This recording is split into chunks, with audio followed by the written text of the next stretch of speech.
kuwa mlango ushafunguliwa, Zulekha kashamshika nguo ya Yusufu, kashaichana kanzu yake, kwa sababu ndo amvuta na Yusufu akimbia, akaichana kanzu yake. Wa alfa ya sayyidaha ladal bab, surprise ikatokea mbele yao, mume wa Zulekha yuko mbele chini ya mlango. Tukio hili watu watatu wapo sasa, kuna Zulekha, kuna Yusuf na kuna Azizi Masri, mume wa yule mwanamke. Kuna kitu gani kitokea? Akiangaliwa Yusuf ana hema juu juu, ushakumwona mtu akikimbia ile pumzi ziko juu zitafuta. Akimwangalia mke wake Zulekha na yeye ana hema juu juu, kuna kitu gani kitokea?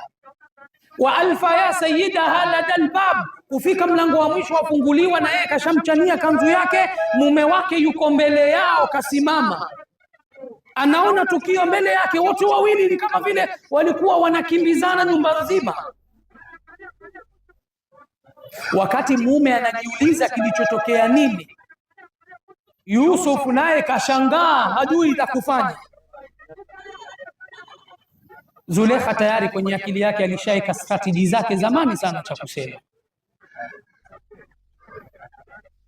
Kwa hiyo wakati Yusuf kaduaa pale, anajaribu kuelezea ili situation mimi naokoka vipi hapa, au naelezea vipi, na yule mume wake naye yupo anajiuliza maswali hayo, kitu gani kinachoelekea, kuna kitu gani? Yusuf alikuwa ana dhamira, hakuwa na nia kumchafulia yule mwanamke, aliamua kumstiri. Ndio maana akanyamaza, na alishaamua na nyamaza kimya, mimi sinizungumzie. Lakini mwanamke na yeye akajiwa na hofu katika moyo, akafikiria akasema, Yusuf ataniuza Yusuf atanitangulia kunisemea. Kanuni ya kivita hiyo. Adui wako wa karibu mvamie wewe kwanza kabla hajafanya nini, hajakuvamia. Yani wewe uko karibu na adui yako, wajua wakati wote anaweza kuvamia, anza wewe kumvamia kabla hajakuvamia. Na hicho ndio kilichotokea kwa Zulekha. Akatambua, akadhania Yusuf ataniuza kwa mume wangu, atasema ukweli wa hili tukio. Kwa hiyo akaanza yeye kumwataki Yusuf. Qalat, yule mwanamke akasema ghafla kumwambia mume wake, ma jazau man arada bi ahlika su, niambie mume wangu, ni yapi malipo ya yule mtu anayemtakia uovu na ubaya mke wako? Illa yusjan, hana malipo isipokuwa afungwe jela, au adhabun ali, au adhabu iliyokuwa kali. Zulekha hakusema auliwe, mapenzi bado anayo. Hakusema auliwe, alisema afungwe jela au adhibiwe adhabu kali. Hakusema auliwe. Tayari alikuwa kashatekwa na mapenzi yake, hakuwa tayari amwone Yusuf auliwe akae mbali naye asimuone tena. Akiwa jela atamtembelea, akipewa adhabu kali yupo hai, bado mikakati yake inaweza kuendelea. Majaza anamwambia mume wake sasa, na hapa kuna kitu tujifunze pia, usishakizwe. Unajua kushakizwa? Nani anajua maana kushakizwa? Kushakizwa maana kupampiwa. Majazau man arada bi ahlika, huyu mwanamke alishajua udhaifu wa mume wake, na mume yoyote kwa mke wake humwambia. Wallahi, kwa mke wake wewe jiweke pembeni mbele ya wake zako, yani kwa mke wake haambiwi kitu. Sasa angalia Zulekha anavomtia fikra mume wake, anamwambia majazau man arada, malipo gani utamlipa mtu anemtakia mke wako uovu na ubaya? Yani pale unaweza ukapaniki ghafla, cheko kaanza kutambaza makofi pale,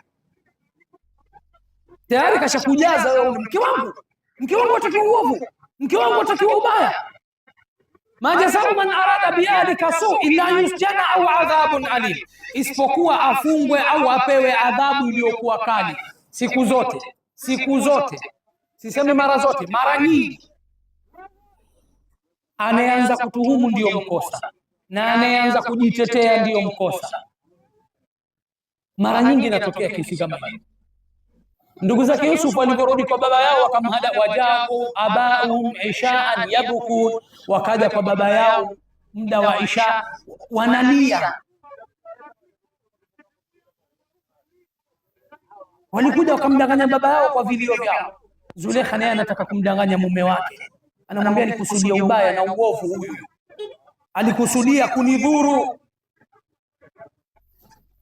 Yusuf alivyoona mimi nilikuwa nataka kustiri, nataka kulificha hili jambo, nimlilie heshima yake huyu mwanamke, kutokana na kuwa ndiye aliyenilea mimi tangu udogoni nilipokuja hapa, akanilea, wakanihifadhi, wakanipa makazi. Kwa hiyo akaona uzito kwanza kwa mwanamke, na pili kwa Azizi Masr, akamtia stress na mawazo, akamwambia mke wako anitaka. Haya yote alikuwa tayari kaamua Yusuf yake pembeni, lakini tuhuma siku zote unapotuhumiwa ni wajibu wako kujitetea. Usiseme Allah anajua, hapana, lazima ujitetee. Tuhuma inamjia Yusuf, anatuhumiwa dhambi lililokuwa kubwa, dhambi la kumfanyia khiana mwanamume au mzee ambaye alimchukua kama mtoto wake, akamwambia mke wake akrimi mathwa asa an yanfa'ana au natakhidhahu walada, huyu ishi naye kwa wema, mfanye kama mtoto wetu. Yusuf alipoona tuhuma ile, qala hiya rawadatni an nafsi, aya inayofuata ya 26. Qala, akasema nani? Yusuf, hiya rawadatni an nafsi, yeye ndiye anaitaka nafsi yangu, yeye ndo kanitaka mimi, sio mimi kwa ndo nilimtaka yeye, yeye ndio kanitaka mimi. Sasa hii kesi hii nini? Tayari ishakuwa kesi. Mwanamke anadai yeye Yusuf ndo alimtaka, na Yusuf anajitetea kwa kusema hapana, hizo ni tuhuma batil, mimi sikumtaka, alinitaka yeye. Wajua, katika hali ya kimaumbile ya kawaida, hali ya kawaida, kama utakosekana ushahidi wa aina yoyote, unadhani nani wa kuonekana kafanya dhambi? Mwanamume kumtaka mwanamke au mwanamke kumtaka mwanamume, yupi ambaye anatangulia zaidi?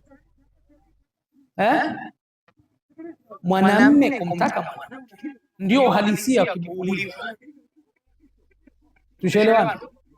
Kwa hiyo kwa hali ya kawaida Yusuf haokoki katika kesi hii, isipokuwa kwa ushahidi na dalili iliyokuwa wazi.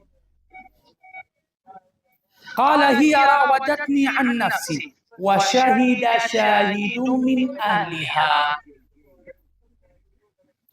akashuhudia au akatoa hukumu miongoni mwa watu wake yule mwanamke.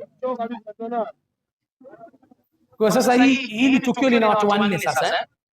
Kuna Yusuf mtuhumiwa, kuna Zulekha anayetuhumu, kuna Azizi Masr ndiyo mume, alafu kuna hakim anayehukumu, anayetoa hukumu. Twamjuaje mkosa?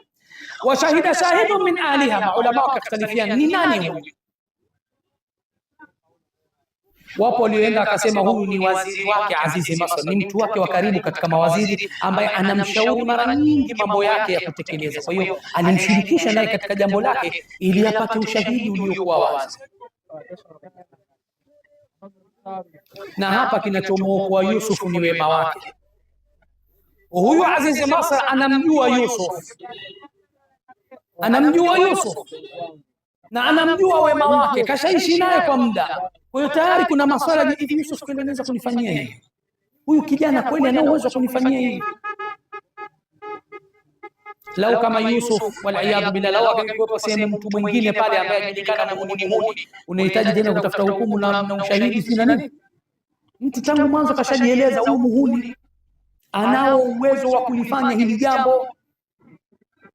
Lakini tayari ilikuwa kuna mvutano katika kichwa cha Azizi Masr. Yusuf ni mwema na mcha Mungu, anaweza kweli kunifanyia khiana kwa mke wangu? Wa shahida shahidu min ahliha, wapo walioenda akasema ni waziri wake wa karibu, mshauri wake ndiye aliyetoa hukumu hii inayofuata. Wapo wengine wakasema hapana, ni mtoto wa ammi yake yule Zulekha, yani Zulekha na ibn ammi, mtoto wa baba yake mdogo, ndiye aliyetoa hukumu hii. Na wapo wengine wakasema hapana, ni mtoto mchanga ndiye aliyetoa. Kulikuwa kuna mtoto mchanga katika ile nyumba, ndiye aliyetoa hukumu hiyo. Na ndio maana kuna hadithi inapokelewa kwa mtume wetu Muhammad sallallahu alaihi wasallam, lam yatakallamu fil mahdi illa thalatha wa fi riwaya illa arba'a walakinahu dhaif. Kuna hadithi inapokelewa hawakuzungumza utotoni, yani wachanga, isipokuwa watu watatu. Na kuna hadithi nyingine ikasema watu wanne, lakini ya watu watatu ndio yenye nguvu zaidi. Isa bin Maryam, Isa mtoto wa Maryam alisemaje?